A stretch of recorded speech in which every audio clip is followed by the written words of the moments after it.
तो अब हम कंटिन्यू करते हैं principle of superposition of waves. ठीक है, principle of superposition of waves की बात कर रहे हैं। देखो principle of superposition of waves होता है क्या है, सबसे पहले तो उसके स्टेटमेंट की बात कर ले। तो स्टेटमेंट क्या होता है principle of superposition of waves का, ये देखिए आप, when a number of waves traveling through a medium superpose on each other, the resultant displacement at any point at a given instant is equal to the vector sum of the displacements due to the individual waves at that point। ठीक है, मतलब क्या हुआ, इसका sense क्या हो, ये है कि मान लो कि वेव्स आ रही है, नंबर ऑफ वेव्स आ रही है। ठीक है, नंबर ऑफ वेव्स जो है वो ट्रेवल कर रही है। नंबर ऑफ वेव्स जो ट्रेवल कर रही है उनकी सबकी जो डिस्प्लेसमेंट है, मान लो अलग अलग डिस्प्लेसमेंट है। जैसे यहाँ ले लें अपन y1 y2 y3 yn number of waves है, तो ये उनके डिस्प्लेसमेंट दे रखे। अब ये सारी जाकर किसी एक पॉइंट पर मिलती है, एक पॉइंट पे मिलती है, मतलब उसको बोलते हैं एक पॉइंट पे सुपरपोज होना। क्या बोलते हैं उसको, एक पॉइंट पे सुपरपोज होना। अब ये सारी जो है अलग अलग इनकी डिस्प्लेसमेंट है और सारी जाके किसी एक पॉइंट पे जाके मिल रही है। तो जब भी किसी एक पॉइंट पे जाके मिलेगी ना, तो उस पॉइंट पर जो रिजल्टेंट वेव बनेगी, उस रिजल्टेंट वेव का डिस्प्लेसमेंट क्या होगा, वो हमको किससे मिलता है, प्रिंसिपल ऑफ सुपरपोजिशन से मिलता है। तो जो रिजल्टेंट वेव बनेगी, उस रिजल्टेंट वेव का डिस्प्लेसमेंट क्या होगा, जो सारी इंडिविजुअल वेव्स है उनके उनके डिस्प्लेसमेंट्स के वेक्टर सम के बराबर होता है। ठीक है, उनके डिस्प्लेसमेंट्स के वेक्टर सम के बराबर होता है। ये बात आई नहीं आई समझे, बताओ आई? ठीक है, बोलो यस और नो। Yes sir. ठीक है, तो मान लो डिफरेंट डिफरेंट वेव्स है और उन डिफरेंट डिफरेंट वेव्स की जो डिस्प्लेसमेंट है वो क्या है, y1 y2 y3 yn, इस तरीके से जाके वो एक ही पॉइंट पे मिलती है, सब एक ही पॉइंट पे जाके सुपरपोज हो जाती हैं। तो किसी एक पॉइंट पे जाके जब वो सुपरपोज होती है तो उनसे जो रिजल्टेंट वेव बनेगी, उस रिजल्टेंट वेव का डिस्प्लेसमेंट मान लो कितना है, y है। तो ये रिजल्टेंट वेव का जो डिस्प्लेसमेंट होगा वो क्या होगा, उन सारी वेव्स के डिस्प्लेसमेंट के वेक्टर के एडिशन के बराबर होगा। तो y vector is equal to क्या जाएगा, y1 vector plus y2 vector plus y vector plus y3 vector dash dash, ये आ जाएगा yn वेक्टर। आया समझ में यहाँ तक? ठीक है, इस तरह से बना लोगे।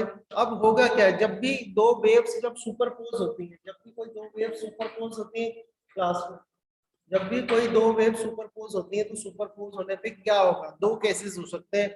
वो दो केसेस अपन यहाँ पर बात करते हैं। जैसे आपने ट्रांसवर्स वेव पढ़ा होगा, ट्रांसवर्स वेव में जो मैक्सिमम पॉजिटिव डिस्प्लेसमेंट होता है उसको क्या बोलते हैं अपन, मैक्सिमम पॉजिटिव डिस्प्लेसमेंट को क्या बोलते हैं, क्रेस्ट। ठीक है, और मैक्सिमम पॉजिटिव डिस्प्लेसमेंट को क्या बोलते हैं, क्रेस्ट बोलते हैं। और मैक्सिमम नेगेटिव डिस्प्लेसमेंट को क्या बोलते हैं, ट्रफ बोलते हैं। समझ में आ रही है बात, ट्रफ बोला जाता है। तो मान लो कि हमने दो वेव्स ले ली, दो वेव्स में देखो ये अपनी वेव वन है, देखना जाएगा यहाँ ध्यान से, ये वेव वन है, वाई एक्सिस पे अपन डिस्प्लेसमेंट ले रहे हैं, यहाँ पर टाइम ले रहे हैं। ठीक है, तो आप देख सकते हो यहाँ पर इसका क्रिस्ट बन रहा है, यहाँ पे ट्रफ बन रहा है, फिर वापस क्रिस्ट बन रहा है। ठीक है, इस सेकंड वाली वेव की बात करते हैं। सेकंड वाली वेव में यहाँ पर देखिए आप क्रिस्ट बन रहा है, फिर ये ट्रफ बन रहा है, फिर ये क्रिस्ट बन रहा है। अब ये वेव मान लो एक सुपरपोज होती है एक दूसरे के ऊपर, तो जब ये सुपरपोज होगी तो आप देखो कि जहां पर इस वेव का क्रिस्ट था, वहीं पर ही इस वेव का भी क्रिस्ट है। जहां पर इस वेव का ट्रफ था वहां पर इसका ट्रफ है। समझ में आ रही है बात? और फिर जहां इसका क्रिस्ट है वहीं इसका भी क्रिस्ट है।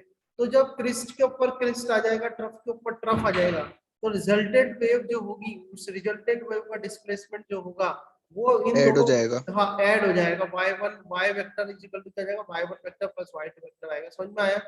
यानी वो क्या हो गया, पॉजिटिव। तो देखो इसका जो डिस्प्लेसमेंट था यहाँ पर पॉजिटिव साइड में, जो डिस्प्लेसमेंट था इसका, और इसका भी पॉजिटिव साइड में जो डिस्प्लेसमेंट था, इन दोनों का सम होकर देखो ये डिस्प्लेसमेंट आ गया।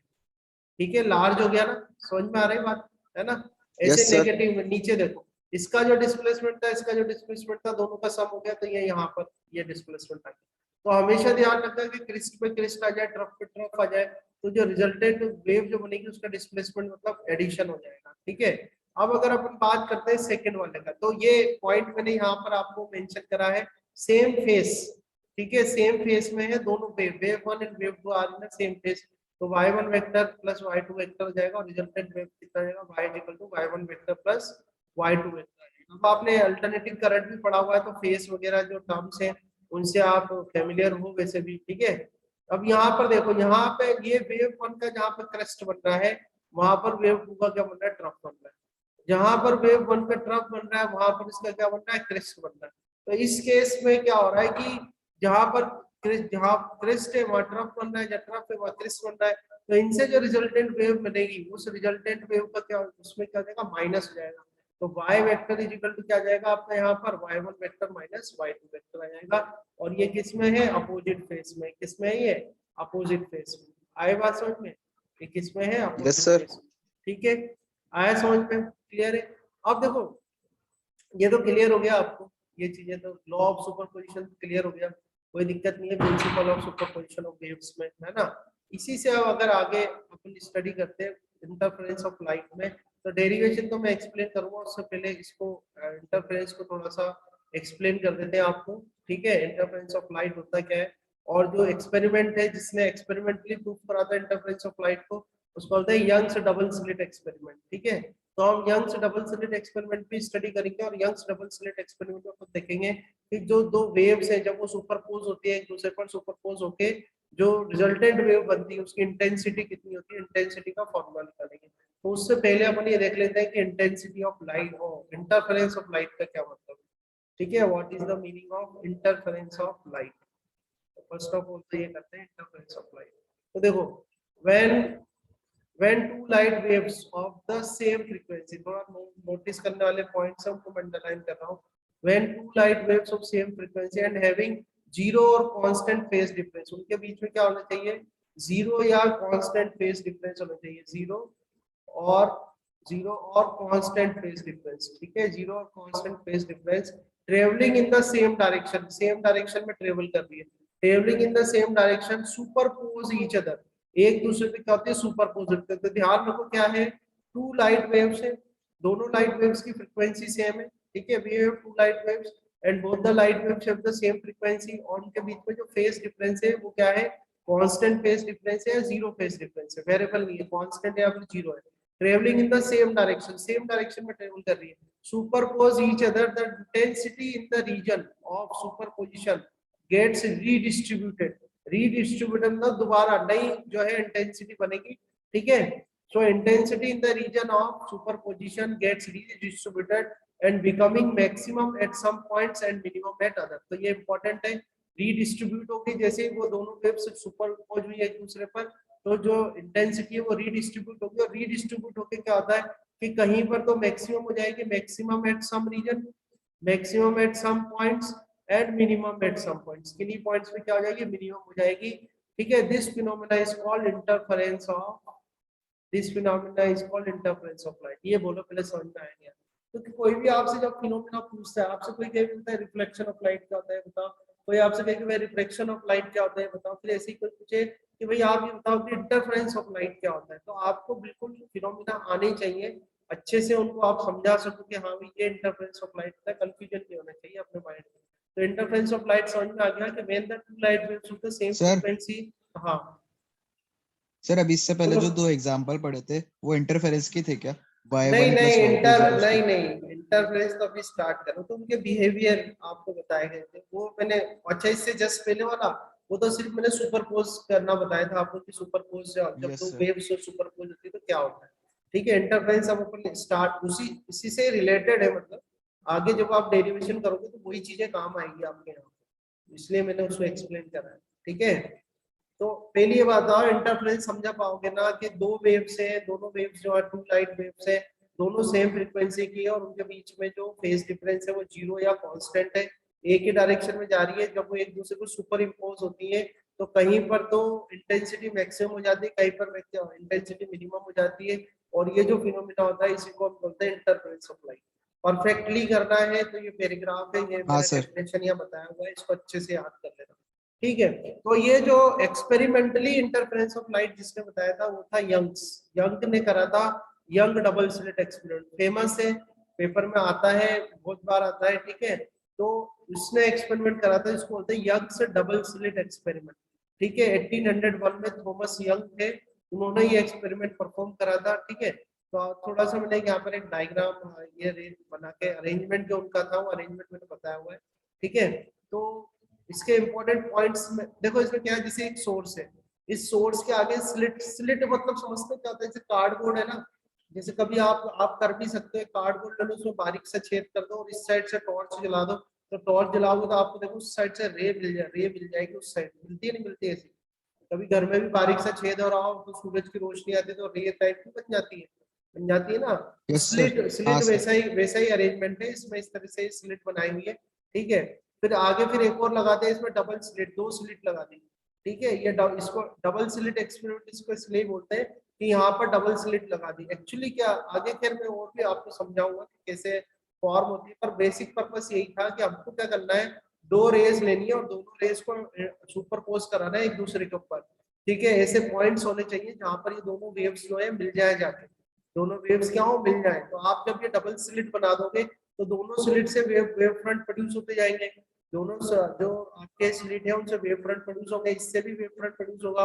और ऐसे पॉइंट्स होंगे जहाँ किन्हीं पॉइंट्स पर वो एक दूसरे पे इस तरह से मिलेंगे कि जो है आपका इंटेंसिटी मैक्सिमम हो जाएगी, कहीं पे इंटेंसिटी लो हो जाएगी। इंटेंसिटी मैक्सिमम हो जाती है तो इंटेंसिटी मैक्सिमम हो गई तो ब्राइट फ्रिंज बन जाएगी, और इंटेंसिटी मिनिमम हो गई तो क्या होगी, डार्क फ्रिंज बन जाएगी। तो ये सब ये अरेंजमेंट था जो कि अपन आगे डेरिवेशन करके और अच्छे से समझेंगे।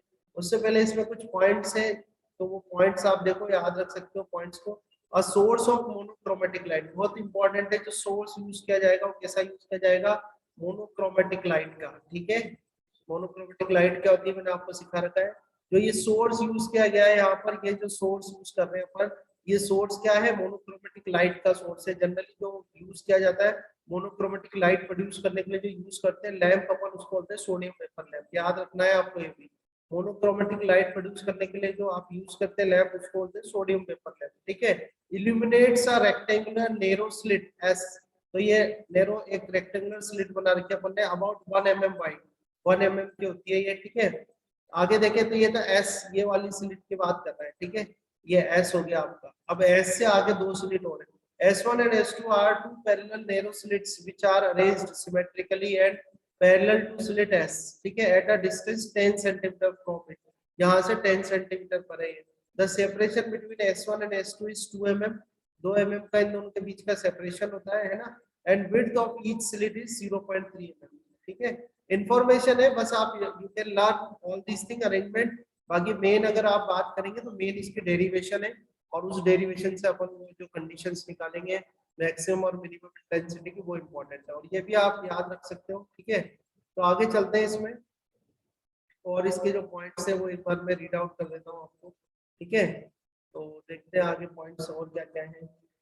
तो देखो आप पीछे आपको थोड़ा सा कंस्ट्रक्शन से रिलेटेड बताया था, फिर देखो an observation screen is placed at a distance of 2 metre from the two slits, alternate bright and dark fringes appear on observation screen and these are called interference fringes.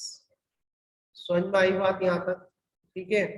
ये arrangement आपको दिखाया है यहाँ पे, ये अरेंजमेंट, और इस arrangement की थोड़ी डिटेल आपको दी है कि भाई सोर्स जो है ये फर्स्ट वाला जो एस है, ठीक है, एस कैसे वहां से जैसे मोनोक्रोमेटिक लाइट किससे प्रोड्यूस करोगे आप, सोडियम वेपर लैंप से, ठीक है। ये जो पहली वाली स्लिट है कितनी है, 1 mm वाइड है, इसके बाद 2 स्लिट्स और है एस, और ये जो S1 S2 है इनके बीच की डिस्टेंस आपको दे रखी है अप्रोक्सीमेट, देखो two parallel slits which are arranged symmetrically and parallel slit S at a distance 10 centimeter, ठीक है।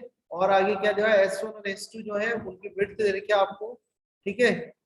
S1 the separation between S1 और S2 के बीच का जो सेपरेशन है कितना 2 mm है, और विड्थ कितनी 0.3 mm। तो जब ये आप परफॉर्म करते हैं तो आगे आपकी क्या लगा हुआ है, इसमें आगे ऑब्जर्वेशन स्क्रीन होती है, ये जो लगी हुई है ये ऑब्जर्वेशन स्क्रीन है, ये जो लगी हुई है क्या है, ऑब्जर्वेशन स्क्रीन है। तो ऑब्जर्वेशन स्क्रीन पे हमें क्या मिलते हैं, ऑब्जर्वेशन स्क्रीन पे हमें मिलते हैं, देखो bright and dark fringes, bright and dark fringes मिलते हैं, ठीक है। Alternate bright and dark fringes मिलते हैं, these are called interference fringes, fringes.